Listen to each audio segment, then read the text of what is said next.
Ciri Mesias raja mereka akan datang apabila lahir seekor sapi jantan berwarna merah semuanya. Tidak ada cacat sama sekali. Kalau dulu sapi betina warna kuning yang mereka cari untuk menyelamatkan mereka tanda petik, hari ini mereka menunggu kedatangan sapi jantan yang berwarna merah dan tanpa cacat.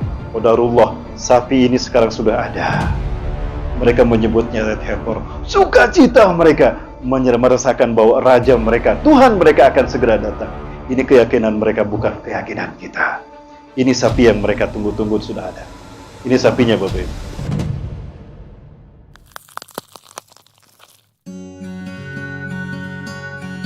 Assalamualaikum sahabat, bagaimana keadaan kalian hari ini? Kami doakan semoga sehat selalu.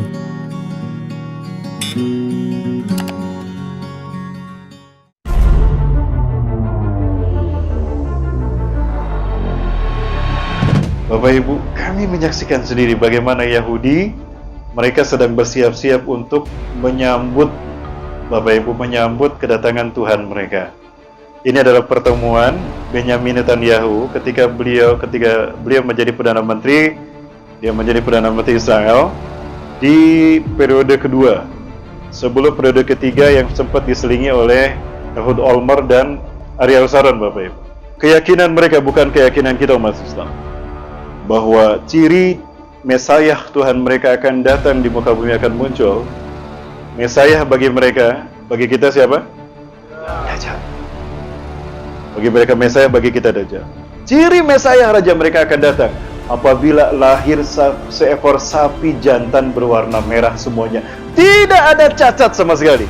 Kalau dulu sapi betina warna kuning yang mereka cari untuk menyelamatkan mereka tanda petik, hari ini mereka menunggu kedatangan sapi jantan yang berwarna merah dan tanpa cacat. Qadarullah, sapi ini sekarang sudah ada.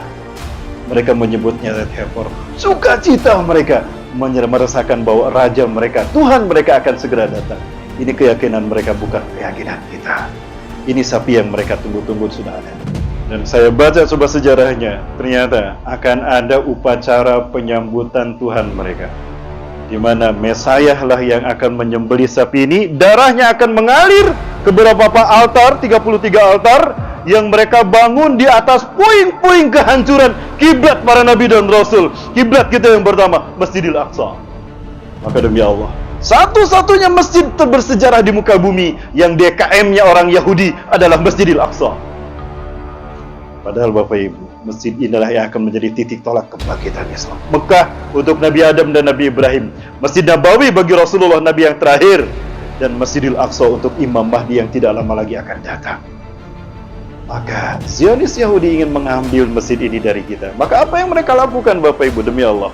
Ini yang kami lihat dengan mata kami sendiri, Bapak Ibu. Mereka mencoba menghancurkan kiblat kita yang pertama. Tidak kurang dari 300 terowongan ada di bawah masjid ini, Bapak Ibu. Tanda-tanda akhir zaman, kata Rasulullah, apabila Zionis Yahudi mereka menghancurkan kiblat yang pertama kita dan mereka ganti dengan Haikal Solomon. Inilah salah satu maket dari Haikal Solomon yang akan mereka bangun untuk Tuhan mereka, Mesias. Jika ini berdiri, ini adalah istana Dajjal yang mereka siapkan. Bapak Ibu, saya demi Allah melihat bagaimana mereka menghancurkan kiblat kita. Saya hanya bisa menangis dan berdoa dengan sangat kesal kepada mereka. Ya Allah, mereka menghancurkan kiblat para nabi dan rasul. Mereka menghancurkan kiblat kami umat Islam di muka bumi yang pertama. Laknatlah mereka, ya Allah, hancurkan mereka. Ini Bapak Ibu sekalian yang mereka lakukan. Tidak kurang dari 300 terowongan ada di bawah masjid ini, Bapak Ibu. Sehingga mereka memprediksi apabila ada gempa 5-6 skala Richter saja, hancur kiblat kita. Pertanyaan saya, apa jawaban kita nanti di hadapan Allah? Jika Allah bertanya, kiblatmu yang pertama, rumahku di sana dihancurkan oleh musuh-musuh kalian, kenapa kalian diam saja? Apa yang sudah kalian lakukan? Jangan sampai kita tidak punya jawaban nanti, Bapak Ibu. Bapak Ibu, tanda kiamat telah dekat adalah akan bangkitnya Islam untuk yang terakhir kali sebelum hari kiamat. Dan bangkitnya Islam di muka bumi, kata Rasulullah, adalah dengan munculnya satu sosok yang mulia, Imam Mahdi, sebagai pelanjut perjuangan para nabi dan rasul, khalifah yang memimpin umat Islam bangkit terakhir. 3 pasukan yang akan menguatkan beliau. Bapak Ibu, dua pasukan sudah ada. Yang pertama Ahlus Syam dari Palestina dan Suriah. Pasukan yang kedua Rasulullah sebutkan dari bumi Khurasan. Yakhruju min Khurasan rayatun sud la yaradduha syai'un hatta tunsuba bi Ilya. Akan keluar para pasukan pembawa panji hitam dari bumi Khurasan. Tidak akan ada negara yang bisa mengalahkan mereka sampai panji hitam mereka kibarkan di Ilya, Palestina, Mesir Al-Aqsa. Khurasan hari ini adalah Afghanistan. Apa yang kita tahu dari Afghanistan hari ini? Taliban. Amerika 2450 tentaranya hancur di Afghanistan, pulang tinggal mayat. Joe Biden tidak mau berspekulasi, ditarik mundur semua pasukan Amerika. Amerika, ikon kapitalisme dunia, negara adidaya pertama di dunia, kalah di tangan Taliban. Hari ini membuktikan Taliban tidak terkalahkan. Dan apa kata pemimpin Taliban, Hibatullah Akhundzada? Setelah Afghanistan kami bebaskan dari Rusia dan Amerika, maka berikutnya yang akan kami bebaskan adalah Palestina. Allahu Akbar.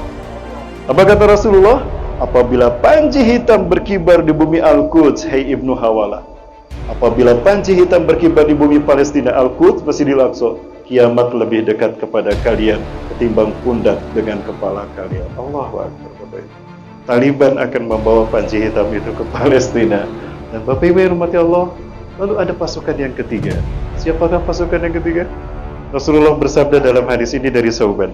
Beliau mengatakan, ya Sauban, annahu sami'a Rasulullah SAW, beliau mendengar Rasulullah bersabda, Inna Rabbi zawaliyal ardo, sesungguhnya Allah Tuhanku melipatkan untukku bumi ini, bumi yang bulat dibikin datar, hatta ra'aitu masyarikaha wa maghribaha, sehingga aku menyaksikan terbentang kekayaannya dari timur hingga ke barat dunia. Muhammad, aku berikan bumi ini untukmu. Nih, aku bentangkan dari timur hingga ke barat. Allahu Akbar. Dan apa kata Rasulullah? Wa atani al-kanzaini, dan aku diberikan dua pusaka oleh Allah Azza wa Jalla. Al-ahmar wal abyad, pusaka merah dan pusaka putih. Allahu Akbar. Rasulullah menyebutkan pusaka merah putih Allah berikan kepadaku dari dunia ini. Setelah itu Rasul mengatakan, wa anna ummati sayablugu mulkuha mazawaliya minha, dan umatku di akhir zaman akan kembali memimpin dunia dari timur hingga ke barat dengan pusaka merah putih itu. Allahu Akbar. Demi Allah, rupanya hadis ini yang membuat para pahlawan kita merobek warna biru sehingga yang tersisa adalah merah putih. Sisakan merah putih sebagai bendera bangsa kita untuk memimpin bukan hanya Indonesia, tapi dunia yang akan kita bebaskan. Ternyata itu semangat heroik para pahlawan NKRI dulu, perang kemerdekaan. Allahu Akbar.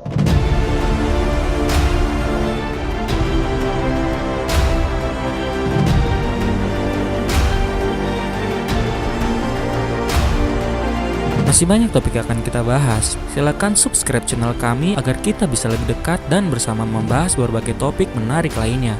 Like bila Anda suka dan unlike saja bila Anda tidak suka dengan video seperti ini. Terima kasih telah menonton dan sampai jumpa.